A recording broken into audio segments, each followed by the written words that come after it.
जो तुम्हें कर्म मिला है उसे धर्म के अनुसार करो, भगवत समर्पित कर दो, वो यज्ञ हो जाएगा, उसका फल मिलेगा तुम्हें आनंद, भगवत प्राप्ति, महासुख। कर्म वही है, पर जब अहंकार से प्रेरित होकर अपने लिए करते हो सुसुख वांछा, तो उसमें अधर्म वृत्ति बढ़ जाती है। अधर्म वृत्ति निश्चित आपको भोगना पड़ेगा। यदि भगवान की शरण में हो जाओ, अबलो नशानी अबना नशई हो, वो कृपा करे तो सब क्षमा हो जाए। वो कह रहे हैं कि हम तो हम सर्वपापेभ्यो मोक्षयिष्यामि मा शुचा। नहीं तो आपका जो कर्म प्रकाशित नहीं हुआ है और आपने पाप कर्म किया वो गुप्त है, वो नष्ट नहीं हुआ, वो भयंकर रूप रख के तैयार है, अपने समय पे तुम्हें नष्ट कर देगा। एक 45-50 वर्ष की अवस्था के थे, अब उनको ज्ञान हुआ कि हमारे द्वारा बहुत अधर्म हुए हैं, अब सब छोड़ो, अब सत् कार्यों में लगो। तो उनके सामने एक स्वर्णकार का मकान था। वो बहुत ही कपटपूर्ण व्यवहार करता था, भोले भाले लोगों को असली स्वर्ण लेकर के केवल स्वर्ण का लेप करके अलंकार बेचता। अगर कोई जानता तो कुछ राज कर्मचारियों को अपने ले दे के अधीन किए हुए था और उसको कुछ नहीं होता। तो जो राज कर्मचारी उसके रहस्य को जानते थे वो रात में ड्यूटी देते थे। उन लोगों ने सोचा कि इतना धन इसने इकट्ठा किया है, अगर हम इसको मार देते हैं और इसका स्वर्ण ले लेते हैं तो कोई रिपोर्ट करने वाला भी नहीं होगा और हम बहुत धनी हो जाएंगे। अधर्माचरण करने वाला कभी सुखी नहीं हो सकता। स्वर्णकार अधर्म आचरण कर रहा था तो उसके अधर्म आचरण में सम्मिलित होने वाले राज कर्मचारियों ने उसे मार दिया, उसका स्वर्ण ले लिया, धन ले लिया और उसे एक बॉक्स में बंद करके वो निकल ही रहे थे कि वो जो धर्म पे चलना ठाना था उन्होंने देख लिया। बाहर निकले, उनका ये क्या है, अब वो तो फंस गए क्योंकि बॉक्स में उसकी लाश थी और सब बैग झोला में स्वर्णाभूषण धन था। उन्होंने तुरंत उसको कहा, आवाज मत दीजिएगा, देखो हम तुम्हें हिस्सा दे देंगे, ये जो धन हमारे पास है इसको हम 3 हिस्से में बांट लेंगे और इसको हम नष्ट कर देते हैं, कोई जानेगा नहीं, हम राज कर्मचारी हैं, किसी तरह का फसाव नहीं होगा। उन्होंने कहा, ये मैं अधर्म का कार्य नहीं कर सकता, मैं तो अब हल्ला मचाऊंगा, सबको बुलाऊंगा और बताऊंगा कि तुमने इसकी हत्या की है और इसका धन अपहरण कर रहे थे। अब राज कर्मचारी, उन्होंने सोचा हमारी ड्यूटी भी जाएगी, धन भी जाएगा, सजा भी मिलेगी। दोनों ने इशारे में ही बात कर ली और हल्ला मचा के दौड़ पड़े, पकड़ो इसे, पकड़ो, जाने न पाए। उसे पकड़ लिया, लोग इकट्ठा हुए, क्या हुआ, देखो ये धन अपहरण करके जा रहा था, इसकी हत्या कर दी। तो हम लोग गश्त लगा रहे थे तो हमें शंका हुई, आए तो देखा ये पकड़ा गया, जो धर्म से चल रहा था उसको पकड़ लिया। अब तो प्रमाण, राजकर्मचारी खुद गवाही देने के लिए तैयार, उसे बंद किया गया, मुकदमा हुआ। वो बार बार जज के सामने यही कहता था, जिसकी कसम खवाओ हम कसम खा लेते हैं, हमने बिल्कुल ये कार्य नहीं किया, ये लोग ये कार्य कर रहे थे, हमने इनको रोका तो इन्होंने मुझे साझेदारी के लिए, पर मैंने वो स्वीकार नहीं किया तो फिर इन्होंने ऐसा किया। पर उसकी कौन बात माने, राजकर्मचारी गवाही। मुकदमा लंबा खिंचा, उसे जेल में रखा गया। हर बार आके वो यही प्रार्थना करता, कई वर्ष तक चलता रहता मुकदमा, जेल का उसे बड़ा कष्ट भोगना पड़ता। वो विचार करता कि मैं अगर हिस्सा ले लेता तो बच जाता, लेकिन धर्म से चल रहा था तो देखो मुझे कष्ट भोगना पड़ा। मुझे लगता है भगवान के दरबार में न्याय नहीं है, धर्म रक्षा नहीं करता, ऐसा लगता है। एक दिन आया और रो करके यही बात कही जज के सामने कि मुझे लगता है भगवान नहीं है। क्योंकि मैं बार बार सत्य को साक्षी करके कहता हूं कि मैंने ये कर्म नहीं किया और मुझे दंड दिया जा रहा है, मुझे क्लेश दिया जा रहा है धर्म से चलने के कारण। अगर मैं सम्मिलित हो जाता तो मुझे तीसरा हिस्सा मिलता और बिल्कुल बात शांत होती। ये क्या धर्म है, कहां भगवान है? जज ने इस पर गौर किया। कई वर्ष वो जेल भोगता रहा, मुकदमा चलता रहा। तब जज ने गौर किया कि बार बार ये कहता है इसकी जांच की जाए, तो हत्याकांड होते ही रहते हैं। एक शव आया वहां, जज ने मंगवाया था, जो पोस्टमार्टम के लिए जाता मंगवाया, और कहा देखो इसका कोई नहीं है, अंतिम संस्कार के लिए अपने ही लोगों को जाना है। तो 2 कर्मचारी जो थे सरकारी, जो स्वर्ण चोरी में सम्मिलित थे, उनको और उसको कहा कि बस तुम थोड़ी देर नदी के किनारे बैठे रहना, हम और लोगों को लेकर के आते हैं। और एक आदमी को छुपा के बैठा लिया और राज कर्मचारी नदी के किनारे शव को लेकर बैठे। उसको देखा जिसको बहुत कष्ट दिया जा रहा था, सारा आरोप उसके ऊपर था, जो धर्म से चल रहा था। उसे कहा माना नहीं ना, अगर मान लेता तो तीसरा हिस्सा भी मिल जाता, बात वहीं खत्म हो जाती है। देखा, फंसा दिया, तेरे को आजीवन कारावास मिलेगा, कोई नहीं बचा सकता तेरे को। मेरी बात नहीं मानी, कह रहा था हल्ला मचाऊंगा, ऐसा वैसा, अब भोग। तो जज के द्वारा जो एकांत में बैठाला हुआ आदमी था, उसने पूरी बात सुनी। इसीलिए ये नाटक रचा गया था।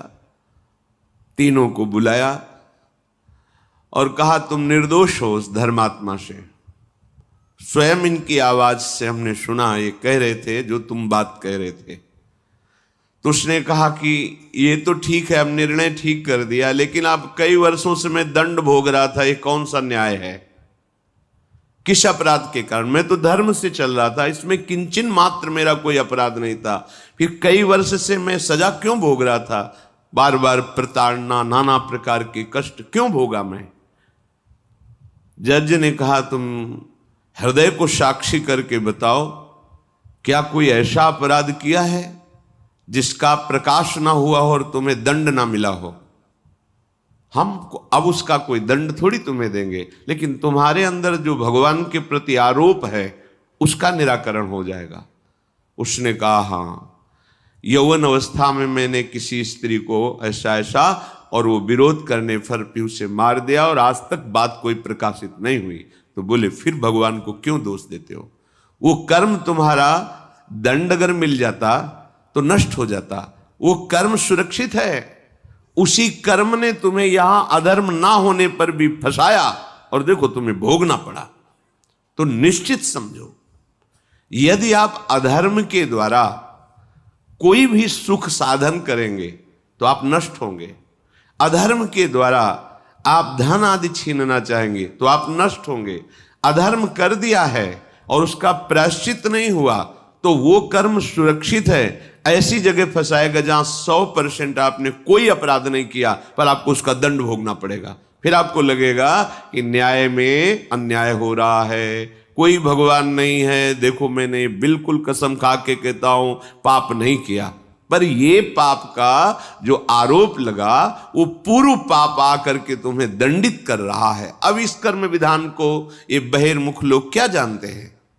तभी कहते हैं अरे कहां भगवान, कैसे भगवान? आज तुम धर्म से चल रहे हो, लेकिन कल तुमने जो कर्म किया तो तुम शरणागत होकर भजन के द्वारा उसको नष्ट नहीं किया ना, तो वो सुरक्षित है। अवश्य में भोक्तव्यम कृतम कर्म शुभाशुभम।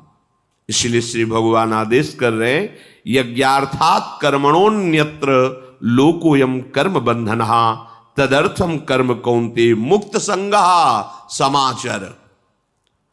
मुक्त हो जाओगे, न काम तुम्हें अधीन कर पाएगा, न पाप अधीन कर पाएगा, परमानंद में डूब जाओगे। केवल प्रभु के लिए कर्म करो। ये अगरबत्ती, धूप बत्ती, आरती, पूजा प्रभु को अपना नहीं माना तो ये थोड़ा शुभ कर्म बन गया, बस ये तुम्हारा प्रायश्चित नहीं होगा। जो तुमने अधर्माचरण के अगरबत्ती धूपबत्ती से खत्म होने वाले नहीं हैं, उनके लिए तुम्हें नाम जप करना पड़ेगा, नाम कीर्तन करना पड़ेगा। नाम कीर्तनम यस्य सर्व पाप प्रणाशनम, समस्त पापों का नाश करने में समर्थ है। राधा राधा राधा, कृष्ण कृष्ण कृष्ण, गोविंद गोविंद गोविंद। भगवन नाम, अगर भगवन नाम का आप निरंतर जप करने लगे तो आप स्वयं तर जाएंगे और लोगों को तार देंगे। मम भक्तियुक्तो भुवनम पुनात् सतरति सतरति सा लोकान तारयति। जो भी कर्म कर रहे हो वो भगवान के लिए भावना करो, उस कर्म को भगवान को समर्पित करो, तो तुमसे पापाचरण नहीं होगा। जो पापाचरण हो गए हैं 10 मिनट केवल बैठ करके अपने घर में ही ताली बजा के मंजीरा लेकर के, इसे नाटक मत समझो, आडंबर मत समझो। नहीं, जो आडंबर और नाटक किए हैं ना, वो जब अपना नाटक फैलाएंगे तो तुम उस नाटक से निकल नहीं पाओगे। माया का नाटक है।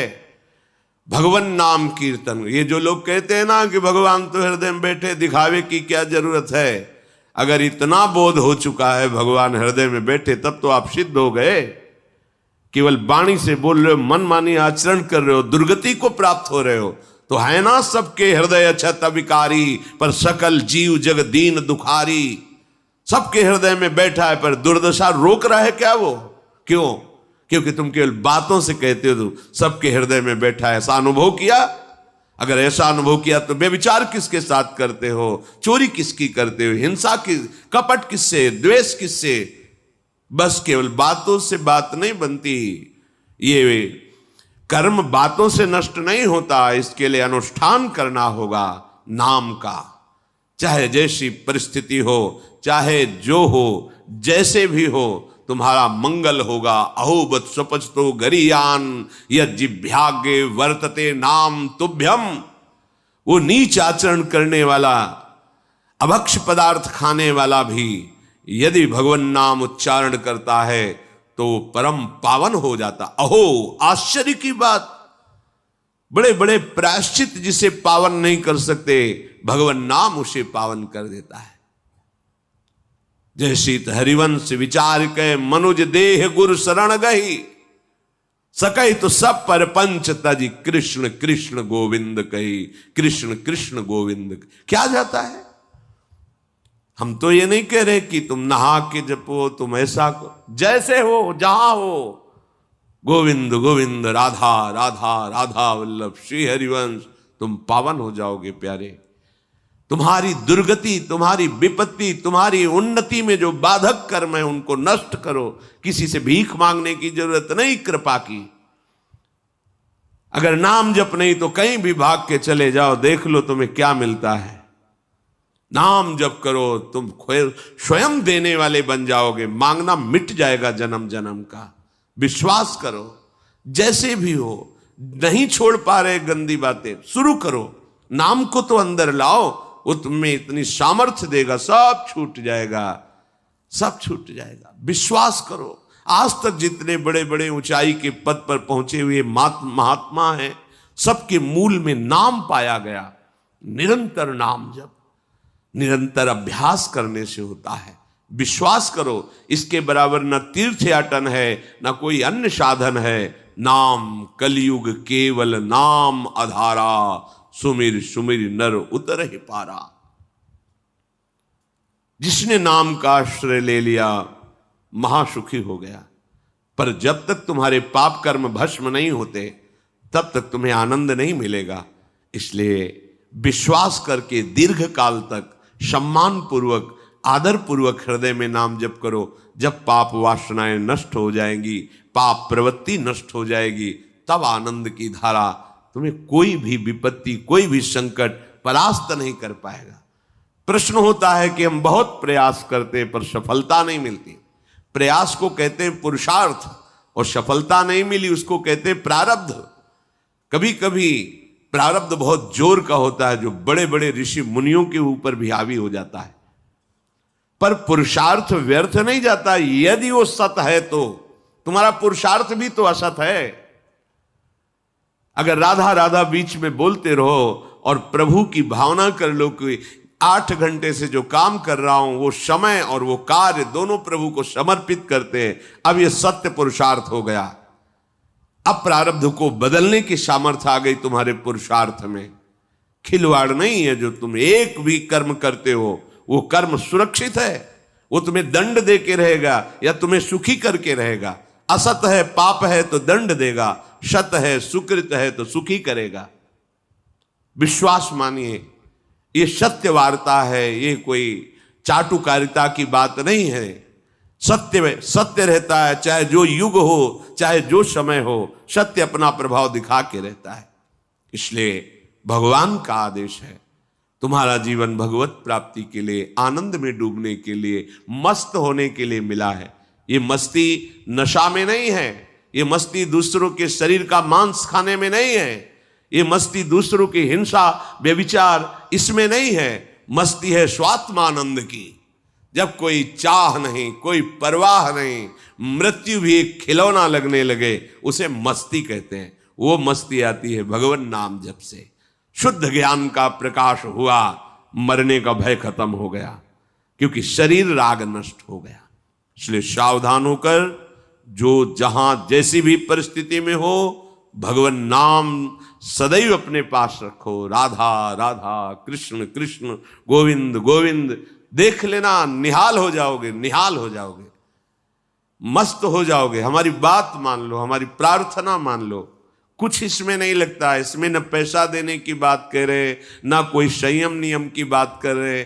जैसे बने, मन नहीं लगता, मत लगने दो, ये बड़ा दुष्ट है। ये लगता है हमें दुर्गति कराने के लिए। अगर इसकी हां में हां मिलाओगे तो ऐसे निंदनीय कर्म कराता है, घृणा होती है अपने मन से। देखो ना, झांक के देखो ना मन को, कभी ये तृप्त नहीं हुआ। वही गंदी बात, वही गंदा चिंतन, वही गंदे आचरण की प्रेरणा। इस दुष्ट को मित्र मानते हो, ऐसे मन को। जो हमारा खास दुश्मन है वो मन है। वासनाओं में फंसा हुआ, वासनाओं की प्रेरणा करने वाला दुश्मन मन है। इस मन को डंडे से मारो। डंडा है हरिनाम। जितना जपोगे मन उतना ही सावधान रहेगा। कृष्ण कृष्ण, गोविंद गोविंद गोविंद, निरंतर रटन करो। राधा राधा राधा। क्या जाता है? जिह्वा से नाम उच्चारण कर रहे, शरीर से अच्छे कर्म कर रहे हैं, विचार अपने आप पावन होने लगेंगे। विचार पावन हुआ तो महात्मा हो गया, चाहे वो गृहस्थ हो, चाहे वो विरक्त हो। तो ध्यान दीजिए, हमारे पुरुषार्थ को प्रबल करने वाला और प्रारब्ध को नष्ट करने वाला एक ही महान समर्थ है, भगवान नाम। इसके सामने कोई साधन बराबरी नहीं कर सकता। ये महामहिम नाम भगवान का है, भगवान को भी अधीन करने की सामर्थ्य रखता है। ये जो निकृष्ट भाव बैठा हुआ है, बेटी हुई उदास हो गए, लड़का हुआ थाली बजाओ, घंटा बजाओ, जिससे बहुत बड़ा, बिल्कुल ठीक नहीं है। ये बेटा होता किससे है? बेटी से ही होता है। तुम किससे हुए हो? किसी मां से हुए हो। वो क्या थी? किसी की बेटी ही थी। कैसी मूर्खता छा गई है, गर्भस्थ बेटी की कोई परवाह न करके उसको। ये क्या है? कितने राक्षस वृत्ति में आ गए हैं हमारी। राक्षस भी अपने बच्चों को नहीं खाते। कितनी राक्षसी बुद्धि। हम सुंदर दिखना चाहते हैं, समाज में सम्मान पाना चाहते हैं, और पाप कर्म कैसा? बेटी है गर्भ में, हत्या करा दो, नहीं चाहिए। बेटा कहां से पैदा होगा? वो किसी की बेटी से ही तो पैदा हो रहा है। कैसी मूढ़ता छा जाती है। वैसे भी शास्त्र में स्त्री हत्या करना बहुत बड़ा महापाप कहा गया है। फिर भ्रूण हत्या, गर्भ हत्या, गर्भस्थ शिशु की, उसमें भी कन्या, सर्वनाश। इसके बाद फिर रोते हैं, हमने कौन सा पाप किया, भगवान ने हमारा पुत्र छीन लिया। कौन सा पाप किया, भगवान ने ऐसा कर दिया। अरे अपने डायरी में तो लिखा करो कि तुमने कौन से पाप किए हैं। फिर जब परिणाम आवे तो सोचोगे तो लगेगा बहुत हल्के में निपाट रहे हैं भगवान, हमें तो बहुत कष्ट मिलना चाहिए। कैसी कैसी निर्दयता बैठ गई हो। हम मनुष्य कहलाते हैं, सदगृहस्थ कहलाते हैं, गर्व से चलते हैं। और गर्भस्थ शिशु की हत्या करते हैं। मान जाओ ना सत्संग